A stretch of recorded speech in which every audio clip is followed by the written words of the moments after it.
Bop. So, anyways, Only took us an hour and 4. Yeah, I meant to start like 15 minutes ago, but that's fine. Everyone's here, right? I believe so. I'm here. Yes, Roger. yes. Okay. And then O never left because he has homework and can't leave his desk for the next 10 years. R.I.P. Okay. Yep. So, oh boy, the nervousness of having to actually start now. That's fun. You're fine. We can keep procrastinating if you want. No, if we procrastinate too much, then it's just like, we just won't play this week. No, this is about. No, here's what you do. You tell us to describe our characters. That buys at least 3 minutes. We'll get to that in a minute. When I can actually describe the NPC, because you guys haven't met him yet. Anyways, so you are all contacted by a I don't want to say criminal mastermind, but a criminal organization through whatever means you're usually contacted for these sort of things. Whether it's you actually work for them or you just like end up hearing things in the tavern, whatever. From this, you're effectively instructed to go to the dwarven city of Kozu. Fun fact, I made that name up because I couldn't remember what the original name was and I couldn't find it. Which, yeah, it's basically like the dwarven capital, and for a number of you, aka the human ones, it's a bit more difficult than you expected to get in there. Or, wait. Fuck, you're not in there yet. You're meeting outside the city of Kozu. I forgot I edited that last night. Because there's a war going on, it's very common for people to kind of get held up there, so they kind of expected you to meet at like a tavern that's just outside of it.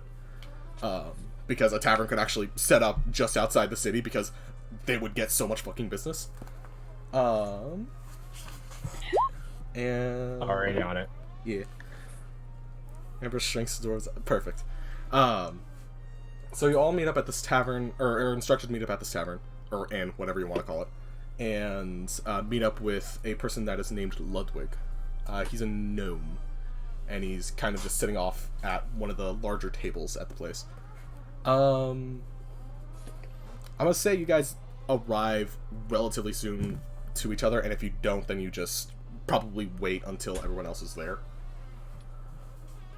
But you make it seem like casual, like, oh, I'm meeting up with friends or something. You're not instructed on exactly what the mission is ahead of time, just that, like, hey, your expertise is required. Is this tavern in outside or inside of the city? It is just outside the city, yes. Gotcha. Sorry about the confusion on that. Again, it was like midnight. I was like, shit, they wouldn't be able to get in the city at this point. And the gnome's name is Ludwig? Yes. He'd be the person that you're assuming- supposed to, like, contact. Yes, that is I'm correct. assuming it's spelled like suchly. Indeed, like Ludwig von Beethoven. I was thinking Ludwig, like the boss from Bloodborne. That works too. Whatever. It's spelled right. Yeah, so... Kingo says hi, by the way. Kitty. Get the fuck out of here. Yeah, you all see the gnomish individual of the description. He seems to be wearing armor and has like a small shield off to his side. It's more like a buckler than anything. Dark black hair. Seems to be wearing glasses and looking over some kind of notebook that he has in his hands. And you all go and sit down. I'm assuming. So we all like just happen to show up like. Not happen to show up, but like if you show up before the other ones, you're told to wait until XYZ time, so you probably wait for everyone to kind of show up about the same time. Fair enough. Mosey instead. Mosey on over. Yeah, y'all can describe your characters a bit more if you want, because I remember you guys mentioning what your characters were like class-wise before. I mean, I try to get everyone to describe it, but you know, some people are a bit tight-lipped.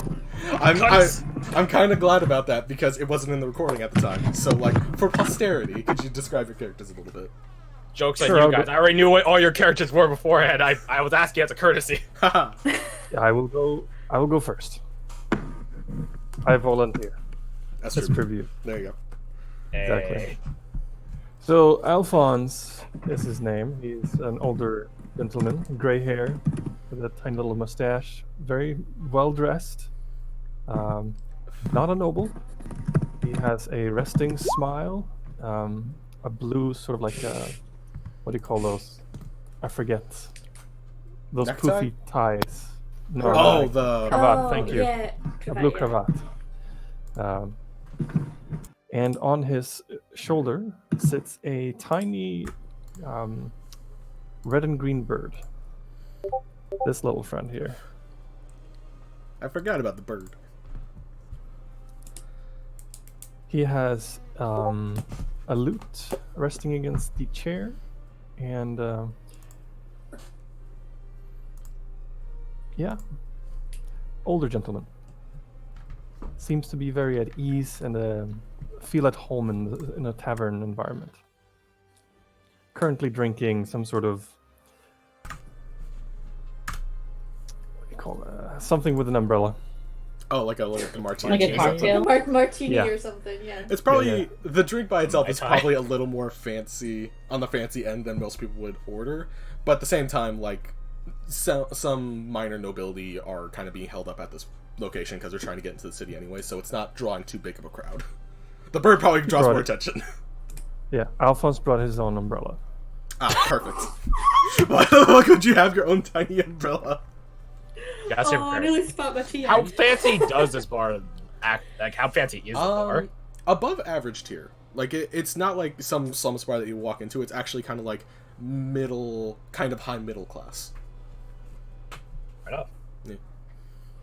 It's not high class, or else some of you might not be allowed in. Because dwarven prejudice. There's a slight smirk on Alphonse's face, and for those of you who are a bit more perceptive, you would be able to read that Alphonse would not play here, unless he was specifically asked and paid to play here. He's I'm too on good it. for this place. I'm on it. Say. Let's see. I'm just gonna. Noted. 20 or So below. yeah, that's 53. Alphonse the Bard. Wonderful. And who wants to volunteer as tribute next? I volunteer Kirsty. No, dude. To be fair, I was gonna go clockwise around the table, and O already called last, so you would have been next if you didn't. Well, but I was doing homework. Exactly. He goes. He last. also did called say last. dibs on Yeah. last. So we should go the other way, really, in that sense. Ah, sure, yeah. I was, Wait, if it's the other way, that's not clockwise, then it should be. It should be Rebecca. See, what we do is we have to skip everyone else and go back to Kirsty. No. All right, fine. I propose a compromise. We roll 1d100, and whoever's lower Whoever's has lowest to go. goes. Okay. Okay. I know who's going next then. Just saying. Unless All right, Kirsty Unless so- Kirsty gets like a 10. Wait, let's Kirsty rolls lower. Wait. Oh shit! The dice have chosen a Sucker. tribute. Go on. Go on then. That's what That we is begin. snort. It was a snort. Not for me though. I apologize. No, that's fine. No, it's fantastic. It's how you a tell sign of someone's genuine entertained. Murph. It's awesome. It's just genuine grumpiness. Alright, so... my character, she's a fighter. So she sort of comes in, she's looking decidedly grumpy sort of thing. She's sort of looking around. She looks very kind of well-dressed, I guess. Like her armor's very sort of well put together. It's all kind of in place, nothing's like out of... There's no like tat about her or anything. Would you say it looks Until more you sort of- ornamental than, like, mechanically useful? No, no, I'm maybe not describing it very well. More the other way around, I'd say. Okay. There's not anything there that doesn't need to be. It's Gotcha. all, yeah. Until you sort of like get to her head, where she's got this really like headband over that's just completely not matching in the slightest. Her hair is just up in an absolute, like she just shoved it up there for the sake of it. Yeah, hair's an absolute state.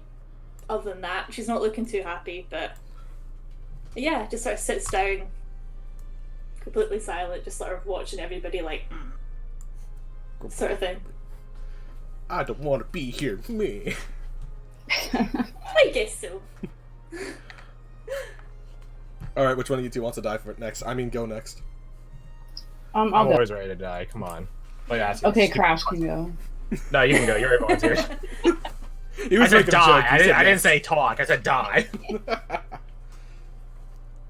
Okay, so Hadal comes in. He's just looks like an ex-soldier. He's tall, wearing heavy armor, also quite practical.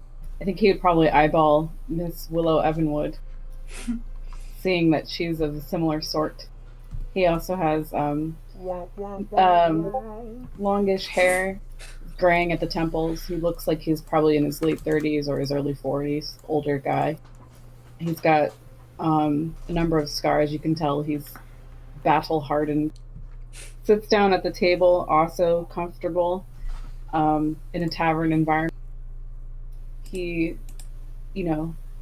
relaxes easily into the chair, but he doesn't say a whole lot. Maybe nods at the compatriots at the table. He doesn't seem excessively grumpy or anything. He's just kind of like, well, here I am. Very apathetic. Yeah, he's got a two-handed sword. He's got a big two-handed great sword. Ooh. He's here to do a job. He is here to do a job and collect his money. Well, Nice. only leaves one then. Technically two, but he goes last, so leaves Yeah, one. I know. I was gonna make a comment like technically there's two, but He doesn't. Ambrose is despite his appearance, like he has a rugged, outdoorsy, like woodsman appearance. Wearing leather armor, furs to accompany it. Something to help protect against the elements. But despite his appearance, the rest of him is very well kept. His beard, his black beard, is in braids. His hair is tied back nice and neat. Nothing's no hair out of place or anything like that. As we sit down, I just watch you all with a very warm smile. I'm just happy to be here. Not ominous. And I do order a round of ale for everyone fuck ale, mead. For anyone Oh, that is thank you interested in it. kindly. Well, It'd be 1, 2, 3, 4, 5, 6. Tell me how much it is. Yeah, it'd be like a few Alphonse silver, will probably. move his umbrella from what maybe. he's drinking and put it down. in the cup. You must fence this one. No, you just have like a second tiny one. So how much was it? It wouldn't be too much, but because it's a better establishment, it'd be like 5 silver, maybe a gold, if you feel like tipping. Yeah, I tip. Yeah, I got a fucking. Also, Hell yeah. because taking off 1 gold is better than taking off a gold and then putting 5 silver. I was already in the process of doing that, so I don't really mind either way. Anyways, Yeah, I tip.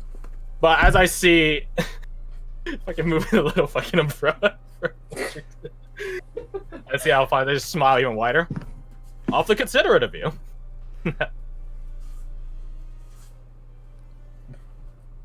I do have a spare if you'd like one. No, it's quite all right.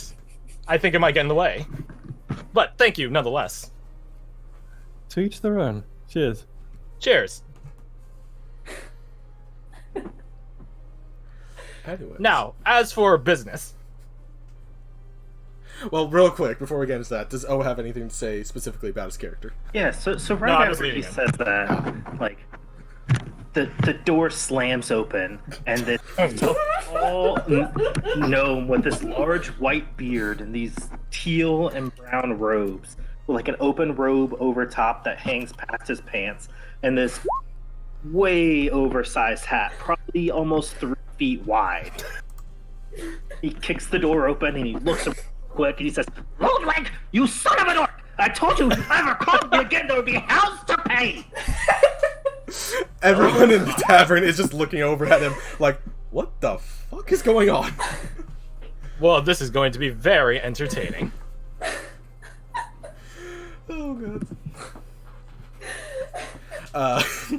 And as Big Hat comes in, you see like the table that you presume is where everyone's gonna meet because there's only like one gnome in the establishment besides. I order a meat for him as well, which I'm assuming is just already accounted for in the cost. Yeah.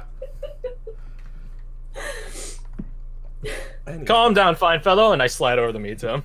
Here, have some of that. He just like stops it and looks at it, like almost seething. You better have a really good reason for this. Anyways. I like him. Throughout this entire thing, Ludwig has mostly been just watching everyone come in, taking like a small note in his book, like, yeah, that's the right person. He comes in and it's like, yeah, that's the right person. A little more Kirsty, what was the character's name? Oh, Willow Evanwood. Willow. So if we switch Evan and Willow, it still makes sense. Evan Willow? Yeah. Ah, yeah. Oh, I can't do that thing. Shit. So, yeah, exactly. Would Evan Willow. So, Ludwig, like I said earlier, he's gnomish. Seems to be whatever armor he's wearing is like leather, and he has a buckler on the side, and he's a bit. It seems like some things have been trimmed down, but not enough to like compromise, not to compromise armor durability, but allow for some maneuverability. You see a sword at his hip, but it doesn't seem very well used, or not very well used, but very well worn, I should say.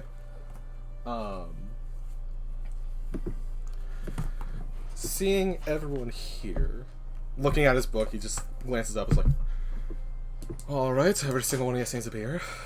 Oh, fuck, why did I go with Irish? No, that's not what I was aiming for. Irish. Mildly Irish. Scottish. No, I was thinking his voice was more... Ah, fuck, I'm just gonna talk. Because I can't think of how to do accents while also keeping my calm. Keeping my calm? Fuck. You got this. Yeah, fair enough. Also, his name is Wood, so that's relatable. It is his name. So, Wait, why- There's a lot of jokes made at his expense, don't worry. Oh my god. Don't worry, he doesn't speak English that well, though. So, seeing that you're all here, some of you making a bit more of a ruckus than others. Any of you know why you're here, or you were just told to come here? I assumed you wanted our charming company. I was told there would be payment. Fairly high pay, yes. And company's optional, as long as you're good at what you're doing. I'll drink to that. And I shall be drinking to Death Settled, if I am not mistaken. Yes? Yeah. It'll be taken care of, don't worry about it. So, he pulls out one of them, a small map from his book, and kind of like gestures for everyone to somewhat huddle in a little bit more to make sure people don't like look over someone's shoulder. Please. Leans in suspiciously. No. So, effectively, how do you put this lightly? Fuck it, I'll be blunt. We're gonna try and assassinate a royal hierarchy, and someone of extreme mechanical intelligence. Ooh, the plot thickens. Yeah. My asking price just went up. Yeah, I figured as much, but I don't particularly care. I'm not exactly the one that's doing I mean, heavy it's not payments. monetary value I'm seeking, you know that. Fair enough. But let's get Yes. on with it. Who dies tonight? Potentially tonight. He looks over his notes. Probably more like afternoon tomorrow, something along those lines. Anyways, A daytime killing. What's still fun? privacy. So, the people of importance are... One of them is of royal line. Luckily, or very lucky for us, he managed to slip... Think of words. He managed to slip up on what he is usually very tight on, which is not letting anyone know where the fuck he is. In most cases, even if he makes a public appearance, he ends up being a body double or not actually showing up. But this time, we actually know for a fact he's meeting up with a mechanist, which happens, very luckily for us, to be someone of high importance as well. So, the general plan, get into the mechanist's lair, as many people like to put it, and take out both of them. Simple as that. And how do we know your source is good? We've had people attempting to track these people for years, and as elusive as the prince is, he did notably slip up this time. That's because he isn't me. Precisely. Not everyone has. You think he the wanted je to ne be sais found? quoi. It's a possibility. People say he's extremely paranoid, so this might be an attempt to prove his paranoia, right? Or it could be that he is trying to lure out criminal guild for some political play. So this is a trap, is what you're saying. Could be. Not really sure, and don't particularly care. I just want him dead.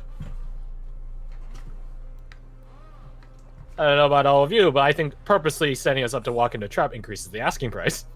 I'd say Indeed. so too. Indeed. Again, I'm not the one paying for it, and I don't particularly care. I'm kind of roped into this group as much as you lot. Which, mind you, What's in it for the you? information you guys were told was that the person you're meeting isn't, like, the fucking boss himself. He's, like, somebody that just is told the information about the situation. A middleman. Yeah, exactly. Yes. That is also going on your mission. What's in it for me? Let's say... it's very personal. Ah, mixing pleasure and business. Classic. I always Let's go. do that. I'll drink to that. Messy. Cheers. Cheers. Yes. Oh, wonderful. A little bit of camaraderie amongst the group. Better than some other groups we've had. Oh, I'd say so. Scratchy, scratchy. That So, incident in Dracelstan, you have a lot of nerve calling me again. Look, I'd love to hear the story of this. Oh yeah, Ludwig. Why don't you tell him? Why don't you tell him what a colossal mess you are? Look, it wasn't intentional. I didn't know the bomb was gonna go off that early. Well, hopefully we shall avoid such nasty travesties on this mission, huh? Well, Hopefully. one can only hope. Anyways, Just how many people have you sent to their deaths? not many, actually. We don't strike without knowing whether it's gonna work or not.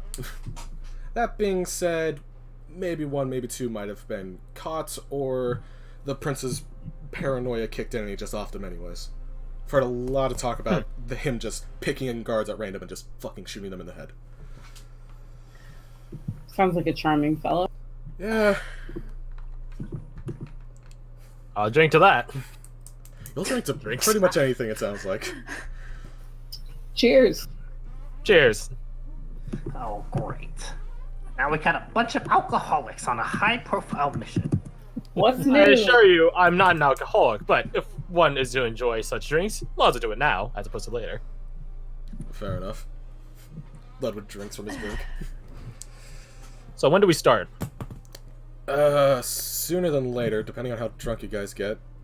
Maybe a little later I than I say would we like. start now. So, we have a few options for approach. Which, one of them, looking at the half of the group that's human, or the majority of the group that's human, might be a little more favorable. One option is we have access to the entrance to a waste and sewage dumping area, which doesn't sound pleasant, but it's the one that avoids the most people, and Yeah. seems relatively straightforward, from what we've been told. Might have some hiccups, mostly around the actual layer. Apparently they have some security set up underground. I mean, I'd rather not go, waist deep through trash if that's avoidable. Well, why not if it avoids getting you killed? The smell. Well, the thing avoiding getting you killed should be your own capabilities. The other option is a little more infiltrating. We managed to get through. La la. Yeah, we managed to get That's through the more front my gates. speed. Agreed. Yeah, and we have reliable intel saying that the Mechanist is having a shipment come in relatively soon, within the next 24 hours. We have some people set up to figure out exactly when they head out. And the idea there is that we potentially take them out because the group that is transporting said thing is just an outside group. They're kind of a ramshackle bunch of miscellaneous individuals, and he gestures at the people at the table. Not entirely uniform, or almost bounty hunters in a way, or mercenaries in a way, hired to transport something. So we'd kind of fit right into that one. My vote is on that plan. But before we get there, What are they transporting? He grabs his book and flips it open real quick. There it is. Seems to be mostly just raw metals, some weaponry of sorts, a handful of chemicals. Rather dangerous chemicals, thinking about it. That could be useful. But yeah, mostly just semi-generic lab things. Maybe some medical supplies in case, I guess, he gets hurt in the lab. Well, if we're going to be infiltrating this endeavor anyways, might as well help ourselves to some things. I have no qualms with you stealing from the bastards. And if we kill anyone, we could use the chemicals to clean away their corpse. So, it's a win-win. Potentially. Composition seems possible. So, what do you lot think? You already have my vote. I do not fancy skulking about in Suez. It's really not my speed. Yeah. My armor's new, so You're determining your life or death based on if your armor's gonna stay shiny through a mission where you're probably gonna end up Oh, fighting don't worry, I got you covered. Alphonse prestidigitates her armor so that it looks spotless, shiny. well, that's charming. Yes, I am. See, perfect. You can walk through sewage and be totally fine. I'd still rather not. You know, the mental scarring and all that. So Whatever. Well, perhaps you'd rather be chopped to pieces by a bunch of dwarfs for entering their city, attempting to assassinate. No. And with the current political climate, a bunch of humans walking through the city by itself isn't exactly going to be simple. Well, I don't know about all of you, but I'm handy in the way of disguises. At least for myself. I've got a trick or two up my sleeve. I'll need your help then. I have a bandana. That's about as far as I'm going. And what a lovely bandana it is. Oh, I thank you. So, out of game, it sounds like most everyone's voting for the ambushy one. Yeah, Yeah, it sounds more Cheers. fun. Metal. definitely. Alright. So, Two of us are playing talking-based characters. who would have guessed? Alright, in that case. So, there's 3 different opportunities that... Actually, out of game, if anybody has, like, specific scenarios they want to see if are available that they can go at, then feel free to speak now, forever hold your peace. Otherwise, I do have some options. Let's hear the Let's hear the options and we can work off of them.